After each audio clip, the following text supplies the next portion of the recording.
Olá, internauta da Jovem Pan Online. Boa tarde a você, bem-vindo ao nosso espaço online desta sexta-feira. Hoje nós vamos abordar aqui o caso da supergrávida, um caso que ficou conhecido no Brasil todo, o caso da Maria Verônica, professora de Taubaté, que simulou estar grávida de quadrigêmeas. Nós vamos conhecer hoje aqui a opinião de dois especialistas no assunto. Estamos recebendo o Dr. Vladimir Bernick, ele é ex-professor titular de psiquiatria da Faculdade de Ciências Médicas de Santos e atualmente é coordenador da equipe de psiquiatria do Hospital Alemão Oswaldo Cruz. Muito obrigada pela presença do senhor, uma boa tarde. Obrigado pelo convite.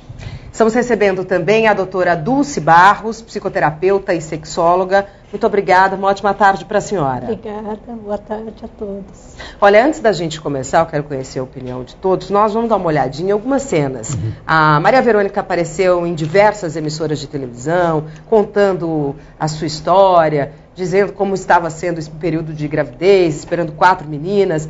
Nós vamos relembrar o caso neste momento. Primeiro eu soube que eram 2. Em outubro eu descobri que eram 3, porque eu cresci muito depressa, cresci mais ainda. Aí não é 2, não é 3, não é possível. Aí fui, fiz a ultrassom, não, realmente são 4. Ligou na fábrica, ela falou, são 4, eu falei, 4 o quê? 4 meninas. Aí eu falei, calma, não precisa chorar, né?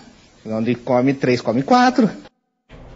A gente vê aí também o marido da Maria Verônica, teoricamente emocionado, feliz com a notícia, está esperando 4 filhas, ele que declarou ter feito vasectomia há alguns anos. Doutor Vladimir, o que o senhor pensa desse caso? Como é que uma mulher pode chegar a esse ponto e criar uma história assim? Bom, ela criou uma história. Eu acredito, sinceramente, que ela mesma não aceitaria hoje repetir uma farsa destas.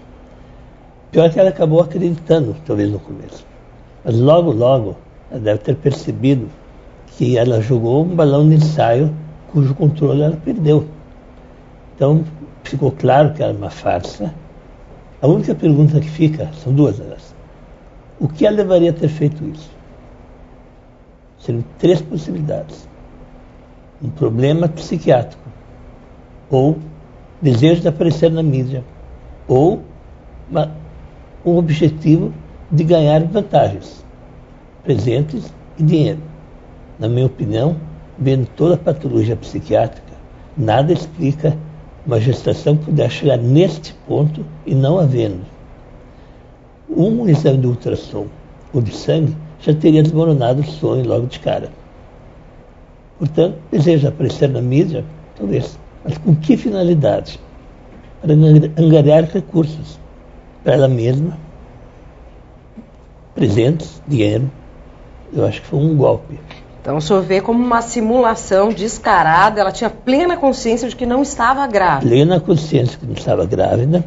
Ela não apresenta nas cenas que eu assisti em vários dias nenhum sinal de patologia mental. Eu acho que ela era uma farsante que criou toda uma história para obter vantagens. Bom, agora a gente vai conhecer então a opinião da doutora Dulce Barros, psicoterapeuta e sexóloga, que está conosco também. Doutora. Na minha percepção, ela teria acreditado numa gravidez, teria começado como uma gravidez psicológica e depois ela foi levando avante essa história e as coisas tomaram um rumo que ela não pôde mais conter. Essas coisas acontecem normalmente em função de algum trauma ou alguma situação de conflito, um trauma que pode ser banal, alguma situação de conflito no âmbito familiar e, pelo que se sabe, ela estava afastada do pai há alguns anos, em função de como começou a história dela de matrimônio, que foi complicada em função do marido vir de um outro casamento e o pai ter criado uma distância para com ela em função disso. Isso pode ter criado a necessidade dela reaver esses laços e ter achado aí uma ponte para criar essa ligação familiar novamente. E lá pelas tantas a história entrou numa proporção que ela já não teve mais como voltar atrás. Queria entender de vocês o que é exatamente a gravidez psicológica. Ela existe? Ela pode, por exemplo, alterar um exame de sangue? Uma mulher que imagina estar grávida, especialmente no começo da gravidez, pode fazer o exame da farmácia e dar positivo? Pode fazer um exame de sangue e constar lá o hormônio da gravidez? É possível isso? É possível. Existe enjoo, existe a menstruação que fica paralisada, existe o aumento da barriga, existe até a possibilidade de sentir o movimento do feto. E o exame de sangue também pode sair alterado. Doutor Mas no ultrassom se percebe que não existe nada. Que não existe o feto. É por aí, doutor Vladimir, e eu gostaria de saber se isso é comum entre as mulheres. Comum não é. É extremamente difícil de acontecer.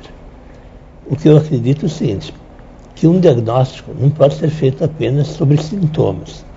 Que todos nós ficamos nauseados, todos nós temos ânsia de vômito, todos nós às vezes podemos ter o abdômen distendido. Então uma mulher, principalmente, se quiser ter filhos, ela pode sentir isso, realmente. Porém, se a gente pensar em termos de exames, o exame de farmácia não é totalmente acreditável. Pode dar certo ou não. Agora, tem exames médicos, exames laboratoriais, que mostram com clareza. Então, a gestação pode ser detectada no exame de sangue e principalmente vista pelo ultrassom. Nenhum desses dois exames que serão comprobatórios em termos de medicina não aconteceu. Não teve esses exames. E existem mulheres que chegam às vias de fato, quer dizer, conseguem levar uma gravidez psicológica por 9 meses? A gente já viu o contrário, de mulheres que chegam no hospital em trabalho de parto e nem sabiam que estavam grávidas. Isso até é comum, a gente vê de vez em quando na mídia. Agora, tem mulher que leva uma gestação psicológica até os 9 meses? Tem. Como é que isso funciona, inclusive em relação à própria família? Como é que a família é envolvida nesse quadro? Porque como todos os sintomas se evidenciam e essas pessoas têm um caráter muito manipulatório, fica muito fácil, na verdade, conduzir as pessoas que estão ao redor para esse grande espetáculo, digamos assim, que é estar nesse centro, que é ser gestante. Olha, nós fomos às ruas de São Paulo também verificar com as pessoas, com a população, o que elas acharam desse caso, como é que elas estão vendo a repercussão disso tudo da Maria Verônica lá de Taubaté. Eu gostaria que vocês acompanhassem. Vamos ver. Perfeito. O que eu penso é que ela pode ter algum tipo de problema mental e estaria fazendo aquilo para satisfazer a sua própria necessidade, né, de satisfazer um tipo de doença que possivelmente ela teria. Eu acho ridículo. Eu queria entender porque todo mundo entrevistava ela e ninguém nunca colocou a mão na barriga para ver se era barriga mesmo de verdade. É ridículo isso não existe. Como que uma pessoa vai inventar uma gravidez? O que ela estava pensando? Eu não imagino o que pode passar na cabeça de uma pessoa para inventar uma gravidez. Quer dizer, colocou em xeque até a credibilidade das emissoras que entrevistaram a Maria Verônica, porque uma moça questionou, quer dizer, as pessoas que entrevistaram, não colocaram a mão na barriga, não perceberam que tinha alguma coisa estranha ali? Vocês, logo de cara, vocês acharam que tinha alguma coisa que não encaixava? Não combina com a barriga de uma gravidez, até porque estava contra a gravidade, né? Ela estava mais alta do que caída pelo peso, que seria natural. Mas tem esse aspecto, né, do sensacionalismo da situação e de que essas pessoas têm esse aspecto muito manipulador. Elas vão colocando pessoas na história, enredando, e lá pelas tantas fica todo mundo meio que encantado, entre aspas. Agora, me parece uma mente muito manipuladora para chegar a esse ponto, doutor Vladimir. Uma mente muito fértil. Ou então alguém que está perseguindo objetivos. Então a pessoa se torna veemente, tenta fazer os outros acreditarem. O que eu gostei na apresentação desses casos, que o bom senso do público comum, os entrevistados da rua, todos eles perceberam que se tratava de um embuste, de uma farsa. Ninguém acreditou na gravidez. E para o médico, a forma do abdômen da gestante é globoso, é uniforme. Como disse a doutora, ele tende a cair pela alteração da gravidade. O que não aconteceu com ela. Curiosamente também, o abdômen era irregular. Mais ainda, qualquer pessoa do campo de saúde percebe que ela não tem nenhum sinal visível de gravidez. Gravidez existia apenas naquilo que ela dizia, não nos sinais. Um deles que chama atenção é a velocidade com que ela desce a escada. Qualquer pessoa que estivesse somente grávida não faria isso, não conseguiria fazer isso. O quadro de gêmeos é absolutamente inviável. Então, observando como médico ou qualquer pessoa de bom senso, perceberia que existe um embuste. Nós estamos conversando hoje aqui com o Dr. Vladimir Bernick, ex-professor titular de psiquiatria da Faculdade de Ciências Médicas de Santos, ele que é coordenador da equipe de psiquiatria do Hospital Alemão Oswaldo Cruz. Também está conosco a doutora Dulce Barros, psicoterapeuta e sexóloga. Estamos lembrando e falando aqui, repercutindo o caso da super grávida, a Maria Verônica de Taubaté, que simulou estar grávida de quadrigêmeos. Daqui a pouquinho tem mais um bloco para você. Acompanhe.